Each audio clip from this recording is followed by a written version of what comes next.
Hey, what's poppin', y'all? Charlamagne, Drake's security guard told me Drake paid them to beat me up if they saw me. I don't know if y'all know, but Drake and Charlamagne had a whole lot of problems back in the day. Like, genuinely. Drake called him Charlamagne called Drake a thumb with eyebrows. He said some pretty albino girl from Canada just dropped a song and her name is Drizzy.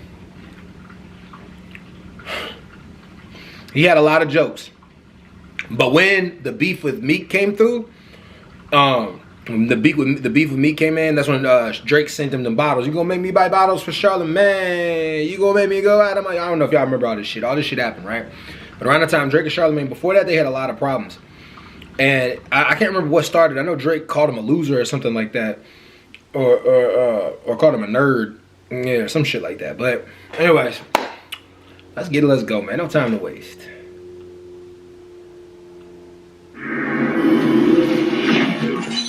Part. All right, here we go. The mighty return of Charlamagne. Vlad on Vlad TV. What's up, my brother? How are you, man? I'm good, man. You're my original repeat guest. Yeah. Yes. I was thinking about that the other day when you did Breakfast Club. I'm like, damn, how long have I been doing Vlad? Since like 09? Yes, it's pretty much the beginning. Yeah, like 08, 09. It's pretty much when we started. I mean, I think like Jamar was probably... If you look at it now, Charlamagne look good too. Like, you can tell he's working now. He's taking care of his skin. Like, it's like he's, you know, you can tell like he's really up on his shit. Really, I like the evolution of Charlamagne the God. He done went from like one of the most controversial hosts to somebody. If you read his book Shook Ones, and then the other one, Black Privilege. I mean, they both were excellent books. I loved every second of them books, man. Like, I'm definitely a fan of Charlamagne and what he's became. And that's like kind of like where I'm at with it. Like, I'm trying to rise and become like that. Like, more calm, more respectful, more loving, and more caring. Like, you know, yeah. Second repeat guest, but you were my first. Yeah, because I remember coming here today. I got fired from radio in Philadelphia. Yeah, so before the Breakfast Club, you were doing Vlad TV. Absolutely. Before Wendy Williams, I was featuring you on mixtapes. Yes, before Wendy Williams, you definitely was putting me on beef mixtapes. Exactly. Yeah, I think people don't realize how far it is we go back. Yeah, no, absolutely. This is why, like, you know, people like always wonder like the falling out and everything else like that. You know, that was based on some comments you made about me on the Joe Budden show. And I remember it really hurt me. You know what I'm saying? Because it was like, this wasn't just professional. It was like we were actually friends. We had celebrated a birthday together. A few times. Yeah. A few times. Yeah, man. That's so far I was thinking about. I was thinking about that today, too. I'm like, damn, yo, me and Vlad used to do birthday parties together. Now I don't even like to go outside. Like, we got too famous, man. No, those were good times. Like back then, that was like, I don't want to say the early stages of anything because it was like all of us were just getting our footing. But think about who used to be there. It used to be like Q from World Star, God bless the dead. Like, you know, so like people like that used to be at our birthday party. And I was just thinking how much. He was at that birthday party. Yeah, you're right. Q used to come to every birthday party we did. We used to come. I think we did.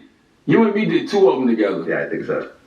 But when I first started Breakfast Club, I did like 3 or 4. Yeah. And it was me and Melody Iglesias because her birthday was in June. I think your birthday is the 27th? 28th. Mine's the 29th. Exactly. And it's crazy because Vlad is a pivotal part of all this too. Like, people don't understand. Vlad plays a pivotal role in a lot of like celebrities. Like, he interviewed almost every single artist in rap at that time. Like, he was interviewing all of them. Like, he was a big part of the culture. Like, as much as people want to talk shit about Vlad, he's still a tremendous contribution to what happened. So, gotta give him his respect for that. For real, you really do. I don't know if Q, I think Q just used to pull up because he used to fuck with us. Yeah. And it's just crazy to think, like, man, Q not even with us. He's not even with us no more. Take care of your health, man. You can't be that heavy. Take care of your health. You can't be that heavy and think you're going to be around. You know, when I interview people like Dave Blunts or Faison, absolutely, like I talk to them about that on camera and off camera. Because, I mean, we've seen too many people gone. Imagine how big Pun would be right now if he survived. Oh, man. Absolutely. It'd be massive. Absolutely. Absolutely massive. Absolutely. Well, we have a lot to talk about. And what's interesting, I didn't know about this until I actually started doing the research around it. Because you and Drake have always had a funny relationship. And this platform has contributed to a lot of that Yes. funny relationship. See? Yeah, last time we talked about one of the things you said was like, there's gay, there's straight, there's straight. Hilarious. Yes, bars. There's What I didn't realize- there's gay, there's straight, and there's Drake. Oh man, Shar. Oh man, like And this sometimes happens in our, in our line of work, was that you actually ran into a couple security guards who said, and these guys used to be Drake security guards, and according to them, Drake had put a green light on you. Absolutely. That said that, he said that when they see you, to fuck you up, and he'll cover all the expenses and pay them and whatever else. This is true. This is a fact. We was at the iHeartRadio Music Festival. I really cannot remember what year it was, but I know that these guys, they were doing security for G-Eazy at the time. I can't remember their names, but I remember how they looked, and they were like massive, like monsters. Oh man, I mean, if you trying to put on like a show, like those are the guys that you want around you. You know what I mean? And they look like they get busy. It's like they put in some work.